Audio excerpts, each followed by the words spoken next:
Imagine with me for a moment that you are a winemaker in the 1930s. You live in Burgundy, France, and you're enjoying the little bit of peace and restoration after World War I, but you start to notice the Axis power is gaining more momentum.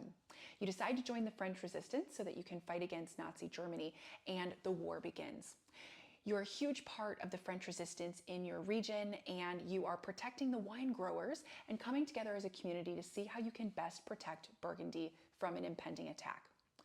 Throughout this cause, the war continues, and you notice that the Nazis are quickly approaching your region, and they're likely going to attack your town. When this happens, you know that you don't have the power right now to overcome them, and so you're afraid that they are going to capture you and likely kill you because you've been a big part of the resistance. But not only are they going to capture you, but they're also going to come after your wine. They know that as a major winemaking family in the region, you have a lot of power and a lot of amazing wine. They're going to steal your wine to either destroy it, sell it, or drink it themselves, and that's going to ruin decades and decades of your family's generational history of wines. So what are you going to do? Well, in today's episode of the Wine CEO podcast, I'm going to tell you the story about Maurice Drouhin and exactly what he did in that scenario during World War II. But I'm also going to talk to you about Hospital of Beaune, an amazing hospital that has an incredible history in Burgundy, and much more. Welcome to the Wine CEO podcast. My name is Sarah. I'm a certified sommelier, and I've been spending the last 8 weeks traveling through France, visiting incredible wine regions so that I can bring stories like this to you wherever you might be watching. So let's dive into today's episode of the Wine CEO podcast so you can learn a little bit more about Burgundy, France.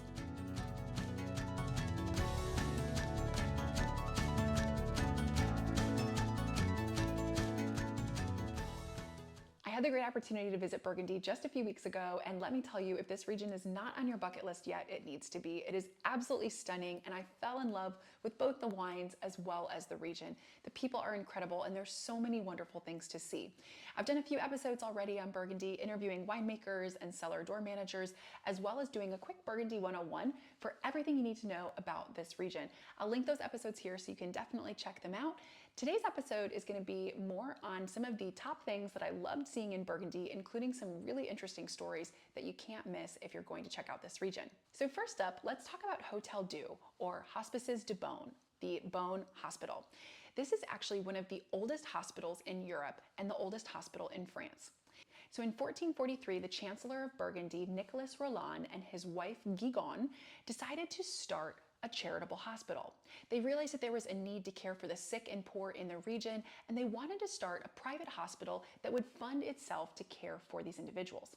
So they opened up this beautiful hospital and welcomed anyone poor, sick, or in need to come and be cared for by the nuns working in the hospital. The hospital thrived, and patients came from all over Burgundy to be treated in this institution. So how did the hospital pay for itself? Well, there were private rooms where patients who were a little bit wealthier would be able to pay for a special standard of care, but there were also incredible donors that would pay the hospital to thank them for their services or to make a donation for the possibility of needing future services. So the hospital was very, very successful, and it has remained a private hospital actually to this day. Now, obviously, this is the old building. It's not currently used. Burgundy now has a beautiful, brand new modern hospital that was built in 1971, but this hospital was the main area of care for the entire region for many, many years. During the First and Second World Wars, the hospital also played a very important role in caring for injured soldiers as well as residents throughout the region.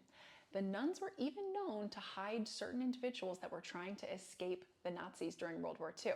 We'll come back to that in just a moment. So the hospital continued to care for patients here until the early 1970s when the new modern hospital was built, and then the hospital continued to be an elder care facility, caring for the elderly until the mid-80s. At this time, the hospital was closed and turned into a museum so that individuals could come to Burgundy and visit this incredible institution today. Now, in 1457, there was a very wealthy patient who received care from the hospital, and he wanted to show his gratitude. So he gave a portion of his vineyard land as a donation to the hospital. We are in Burgundy after all, and winemaking has always been a huge part of the culture, and the community took great pride in the land that they had from their families. So it was a big deal for this donor to give part of his vineyard land to the hospital, and many donors followed with this incredible tradition. Someone saved from tuberculosis tuberculosis gave a part of his vineyard land. Someone who'd been saved from amputation gave 30 acres to the hospital. And over many, many years, the hospital actually had over 60 hectares of donations from various benefactors that were grateful for the services of the local hospital caring for the community. So you might be wondering, how did the hospital continue to fund itself to the extent that it was known for incredible medical research as well as self-funding the building of a brand new hospital facility just outside of the city? Well, the answer comes in two parts. First of all, this hospital has been an incredible point of pride for the Burgundian people for many, many centuries. This hospital is something that their people built, it's cared for their community, and so donors continue to give back to the hospital today.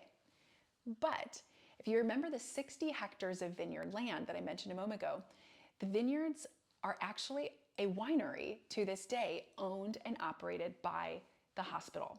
The 60 hectares are located all over the Burgundy region, and there are 50 cuvées that are made from the vineyard lands of the hospital. There are 23 employees that work for the hospital as part of the winemaking team. They're vineyard growers and winemakers, including the head winemaker, Ludivine Griveau. She's been the winemaker since 2015, and it's her pride and joy to be able to care for the incredible history of the Hospices de Beaune. So every year, the winemaking team collects all of the grapes from the vineyards that the hospital owns and makes the wines for the year. Then, these wines are sold at a massive auction at the end of November. It is the largest auction in the wine industry and one of the largest auctions in the world. It makes millions of dollars every year, and the sale of these wines help fund the hospital. So the hospital to this day is known for incredible research, and they're doing some amazing things to help patients around France and the world. So in this way, the hospital has been able to remain privately funded and continue caring for patients and being ahead of cutting-edge technology and research to this day. So as you can imagine, the Burgundian people carry a lot of pride for their hospital, and you can visit this incredible site to this day and see where everything started. I had a great time visiting Hotel Dieu, and I definitely recommend adding it to your bucket list for any trip to Burgundy. So the next place I loved visiting while I was in Beaune and that you have to add to your next Burgundy bucket list was Joseph Drouhin Winery. This has been a family winery since 1880, and they are in their 5th generation of winemakers, and they have an incredible history and heritage in the Burgundy region. Their historic offices and wine cellars are located right in the heart of Beaune, so if you're traveling through the area and you don't have a car, it's a perfect place to be able to visit because it's right there in the center of town. The property was originally owned by the main church, the Basilica Notre Dame de Beaune. The church was built in the 13th century, and there was a winery attached to the church, as was very common back in that time, and the monks managed the winery and the cellars. So there was a production facility next to the church, and they dug 2.5 acres of cellars underground in a maze under the city of Beaune. So the family purchased this property and used it to produce and store their wine for many years. Now, today they have a very modern facility, and they're actually located both in Burgundy as well as in Oregon in the United States. But they have an incredible history and heritage in the Burgundy region, and one of the main reasons for that is a gentleman named Maurice Drouhin. Without this gentleman, the family would not be here today. So this goes back to the story that I was telling you at the beginning of today's episode. Maurice Drouhin was the gentleman I was referring to when I spoke about the French resistance fighter who saw the impending Nazis and knew that they were going to come and take him and possibly destroy his winery. So let me tell you a bit about Maurice Drouhin. So, as I mentioned a moment ago, Maurice was the 2nd generation owner and winemaker of the family, but he was also a very prominent member of the community in Beaune and Burgundy. He was actually a part of the board of the Hospices de Beaune, so he was very much a prominent member of the community, and as such, he was a very well-known fighter within the French resistance. So, as the Nazis were approaching Beaune and the resistance realized that there was a real possibility they were not going to be able to overtake the Nazis, and that meant that the French resistance in that area were going to be attacked and likely captured, Maurice knew that he was in trouble when it came to his family's winery. Because of his prominent position, the Nazis were likely going to destroy all of his wine that his father had made and that he had made, and that had become such a big part of the Burgundy community and his family's history. With decades and decades of wines in a cellar, he knew he had to do something to protect the history and heritage of the Drouhin family as well as the wines of Burgundy. So remember that there were 2.5 acres of wine cellars under the city belonging to the Drouhin family. Maurice knew that the Nazis would find the cellars and there was no way to protect all of the wine. But what he did was he took some of the best wine from his vintages and he hid it in a section of the cellar and then walled it off to make sure it could be hidden from the Nazi army. So he walled it off, put cobwebs and dust and dirt over it to make it look really old, and knew that by protecting it in this way and hiding it, the Nazis wouldn't be able to find it. He was right, because you can still see the wall to this day where the wine was secured and safely protected away from the Nazis finding the wine. Now, that wasn't the end of the story though, because Maurice knew that as soon as the Nazis came to the town, they were not only going to look for his wine, but they were also going to look for him. And as a prominent member of the French resistance, he knew that he needed to be able to continue working with the French resistance and not be captured. So he went to the Hospices de Beaune, and this is where the story intertwines a bit. He went to the Hospices de Beaune, and the nuns actually hid him in the hospital for 6 months until the war ended. It was an incredible story. He was able to still continue working for the French resistance while in hiding with the nuns in the Hospices de Beaune, and the Nazis never found him and did not capture him. So not only did he save himself and then the future generations of the Drouhin family, but he also saved his winery and a lot of incredible history in those wines for the Burgundy region. When the war ended, in gratitude to the Hospices de Beaune, Maurice gifted 2.5 acres of Premier Cru vineyards to the hospital. So now every year when Hospices de Beaune harvests their grapes and makes their wine and prepares their auction, they have the specific barrel that is dedicated from Maurice Drouhin's vineyards that were gifted to the hospital. The Drouhin family to this day always buys the wine that is made from those vineyards and ensures that they give a very nice donation through the auction to the hospital as a charitable thank you for saving Maurice's life and being such a big part of the Burgundy community. And when you visit the Drouhin family winery today, you can buy bottles of this Hospices de Beaune wine that has been dedicated to Maurice Drouhin because of the incredible story of the partnership between Maurice and the hospital. The Drouhin family continues an incredible history today, and they are very focused on sustainable efforts, organic and biodynamic farming. And as I mentioned, they have an amazing winery in Oregon as well. I had the great opportunity to sit down with the youngest brother and current president of the company while I was visiting Beaune, Frédéric Drouhin. And if you want to listen to our entire conversation, be sure to subscribe to my channel and press that little bell icon so that you receive a notification when my new episodes go live, because I'll be dropping my interview with Frédéric later this week.